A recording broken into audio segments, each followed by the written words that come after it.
Welcome back to the channel, guys. Now today I'm going to talk about a recent 7 grand silverfish final on the Flyer TV run by Gary Rogers. Now this is at Cooper's Lake in Derby, which is a fantastic lake.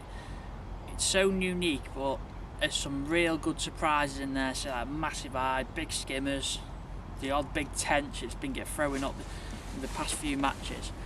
Now I've qualified for the final actually from Riddings Fishery, just fishing pellets long, nice and steady.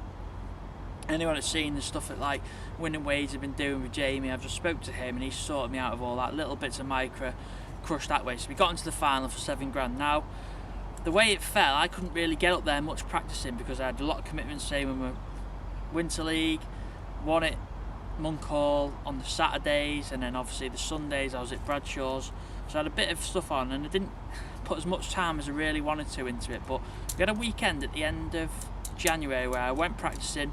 I think John ran the match. I drew like 30, I think I drew 33 or 34 on the boards. I right outside the pub, and it just seemed like it was sort of like fish one line, 1 or 2 lines, and just take what comes at the time. And obviously I spoke to Jamie and stuff throughout the time, and he's been catching loads of fish up there. And I just thought, right, well, if I'm going to do well, it seems to me that like fishing one line, waiting for your run, trying to tick over, catch a few fish, do a few fish, different things with rigs, and that's the way we're going to get the most out of the peg. It's not really a chop it and change it, or feed that for the last hour sort of job. It's be on the right line at the right times and feeding, picking up the right rig in certain situations. So on the day, I've actually drew peg 17, which was at the far end of the lake. Now this is ideally, when you look at it from the matches that I've been catching, you want to be, if to win the match sort of thing and frame, or not win the match outright, you want to be from like peg 22 to 28.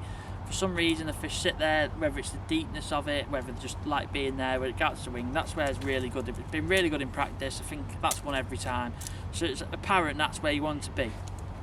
But the bank which I was on was always throwing up a few fish, so it's good to be in the area. You might catch a few, like I said, a few bonus fish that chucks you up into the frame, stuff like that. So you're sitting down thinking, right, still got a good chance here to try and get in the frame. There's a lot of money up for grabs, 300 quid for a section. I think it was £1 grand for third, second, 2.5 grand for second, and then 7 grand for the winner. So there's a lot of money to play for, and you've still got to give it your all. Now, I think one thing I wanted to use it for as well is the Fish North final last year. I let the money side of it get to me. I don't know why, I just didn't fish the way I felt I should have fished. I fished a bit too erratic, didn't make decisions right in time. Just felt the occasion was affecting me, and in the end I've just come short, and it really bothered me because I let the occasions get to me. So I thought, right, well, this time I'll just use this. I'll go with a plan. If the plan doesn't work, that's one thing. If I've messed up the plan, maybe I'll learn it from next time. But like I said, when I've got to the peg, Jamie's just said, like, fish as far as you can on a pole and try and catch what you can. So I've literally set up, I've gone to 40.5 metres and I've set up 2 rigs. I set up a 4x 16, I've actually got them here, 4x 16 F1 fine, because it was about 7 and a bit foot deep, so I didn't want to fish a 4x 14. I wanted to still give me a bit of stability, but it's a carbon stem float, that's one that's important.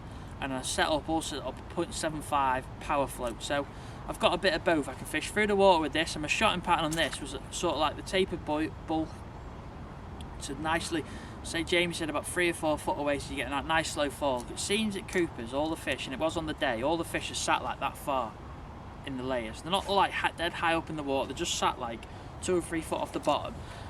And it's mad, you flick your rig back in, you're not going to get a bite, and then you flick your rig and get one. And it's apparent which rig was at the time. So I've set them 2 rigs up, and it's important because I used the rigs on the day to judge what was in my peg and how I needed to fish. Now at the start, it seemed like you needed to feed minimal amount of bait at the start, and see what you catch, what you can. Then loose feed was really important. Like I say, I haven't done much practice, but Jamie spoke to me that, like he said, loose feed's really important. Ground bait is okay, but you don't need to put like 10 balls in and sit over it. It's more of a loose feed place, take what you can, flick your rigging all the time. So actually ground bait mix was Sonia Bates Lake with some Thatcher's green. The bottom just looked nice to fish green. I don't know why, when I went I just thought I'm going to put some green ground bait in it, just put that tingy colour in it. Don't know why, it just seemed, for me, I had just a bit of confidence in it. And also I wanted some fish meal because I've been catching a few, so I've got Thatcher's Green and some Sonyu Lake in there. Now, at the start I've put one ball in, I've put a few casters, and I've just put some loose maggots and a few micros in the ground. No, I put some micros and casters in my ground bait, just a small ball, say like a cricket ball size. That in my ground bait, potted that in, and I've just put like say 30 loose maggots in the top, potted that in on the long line. Now the short line, I did set one up and just put a load of worms in with 2 balls of ground bait loose and just let it settle. It's this line which I didn't think it'd be any good because it was quite close to me and it was shallower than shallower than a long line, but it's just a line which you never know. The weather's changed in springtime, the fish could just settle there, you might have a run, you might have a big fish, you don't really know. I've fed it just in case it needs to rest that long line. So I thought, right, well I started that. I actually fed about I'm a dolly but short of where I was fishing, so I could fish past. I've still got a 16 metre section as well to go past that again if any fish backed off, but I had my spray bar on so I could plonk the pole in with this big heavy rig and just sit there, and if I needed to catch a bigger fish on the bottom that way I could. And then I've got my through the water rig, so if I wanted to catch some roach through the water, some hide, even the skimmers through the water, I've got my other rig. So I've got myself covered in options, and it gives me a few different ways to try and catch them. So I've gone in, started off on the big heavy rig, just sat there in my spray bar, and I've not had a bite. And I've seen a few around me. Rich Chapman's next to me, and he's obviously films Jamie, he knows there, he's been there a lot, he's won a few matches up there. He started catching on a light rig, just toss potting a few maggots in. So I've literally come back, picked the 4x16 up, toss potted a few maggots in, flipped my rig in, and just started to catch some nice dumpy roach. Not many, and then next minute, probably about 45 minutes in, I've hooked one of these massive hide which are in there. It's gone through and it actually had it on the settle. So the rig's coming down. That last 2 foot is really important. I've had a nice 2.5 pound hide, so it set me up for that. And just ticked along nicely. Got to like, I wasn't catching loads of fish. It's probably the same as everyone else, but got to like, I think it was like 2 hours to go. I'm looking around, and Rich actually said it, like everyone's doing the same. I thought, well, I'm just going to be taking my chances here, and I'm just going for the motions, feeding, flicking my rig in, catching an odd roach, no bonus fish. Brad Parks net down, had a couple of tents where he's had a few bonus fish, but everyone's doing the sort of same thing. Rich tried a few different things, fishing a feeder and stuff, and it's not really working for him. So I thought, right, come back. I thought I'm just going to have to try and draw something into the peg. So I've come back, got my bait tub, chucked a few casters in, a few bits of worm, and just made it really like, put a bit of water to it, made it like a sloppy tangerine sort of thing, like conker size or golf ball. And I've potted that in, gone over with my big rig, sat there straight away, not loose fed. I've just gone in with that little ball. It's got bump, caught like a 10 ounce, 12 ounce skimmer, and I thought, right, that's a good sign, someone's come in. And then I've picked my rig up, faffed around for half an hour, caught a few roach, nice little burst, and I thought, right, probably got an hour and a half less now, I've got another chance of doing it again. So I've gone in again, potted some in again. Next minute I've had a 2 pound hybrid, so I thought, right, well this is working in stages. I don't want to keep doing it all the time, don't want to push my peg too much, but I can do it, say, every half an hour or so I've got 2 more chances of it. So did it on the hour mark, caught another bigger fish, like a bigger roach, still catching an odd dumpy, do you know what I mean? So I'm probably on like, I think I was on like £5 of big fish and say £5 of littler fish. Then we've gone to the last half an hour and I've gone in, caught an odd roach, and it's not really worked on again. I'm like, oh right, so I'm flicking away. Next minute I've had a 2.5 pound skimmer through the water, last 10 minutes this is. Then I've had a pound hide, then a big roach, and I'm thinking, well, probably get up to like £15 now with that. I've got £8 of big fish in whatever roach I've got. So actually come the way, and I weighed £16.15, and this won the section by default as the fella on, I can't remember what peg it was now. Was he fourth? The fella on, I think it was Dave Goff. I think it was Dave Goff. He had £18 something, all on the waggler, beautiful day. He's come fourth, so he's got in the frame, so I've managed to get the 300 quid section. So it's a nice little bonus, but the best thing about it is I felt like I went away and I fished and I gave myself the best chance of trying to win. Now, there was no shock that Jamie has actually won the match. He pegged 27. He's won the match with a massive weight, £35, big skimmers and stuff. Yes, he's drawn a very good area, he's where you want to be, but I know how much time and effort he puts in, how good he is. You don't even need explaining, to be honest. He's ridiculous, he's helped me out a lot.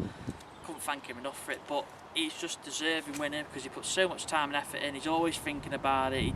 Yes, he drew in a nice little area, but he's just paralysed it where he's been. But it's been a nice thing to be involved of. And beautiful fishery. I had a good laugh with all the stewards behind me as well. It was just a nice day. But the main thing I'm going to take from it is I felt relaxed and confident the way I was fishing. I always felt I'd given myself the best chance to win. Now, this is important with all match fishing. I feel like if you can give yourself the best chance to win, then that's the most important thing. If you're coming home thinking, yeah, I did the best I could there, maybe the result wasn't as good as what I think I fished the best I could have done. I made a few decisions. I forced the peg a little change. Thought, yeah, well, I could have done this a little bit better, but I was happy the way I fished, and hopefully, with all them big qualifiers coming soon, I can take it into that and maybe get into a final and then have a go again at trying to get it right. But no, it was a brilliant final. Thank you to Gary and all his team for running it. I'll definitely be trying to get it in next year. Brilliant final, well run. Nice to be involved in a big money final in winter. I don't think there's anything like that around. We did used to have the Tunnelbaum one, but that's not anymore. So it's nice to be involved with that, and it gets you a bit of a taste for what's to come this summer, and hopefully we can get stuck into some qualifiers and get stuck into some finals. But no, they were the rigs I used. Power in 0.75, F1 fining 4x16, nice tapered shotting patterns on them. Just, it was nice to get in the final, felt like I fished well, and they get a nice little result as well. Don't get me wrong, it'd been nice to win, but we got a nice little result, caught a few fish, and it's been all the same. So I'll see you on the next one. Thanks for watching, guys. If you like what you see, don't forget to give the video a like and a comment below. But if you're looking for something to improve your fishing a little bit more, or really enjoy watching live matches, or learning about new methods, or just general real in-depth match reports, don't forget to check out my members channel in the description below.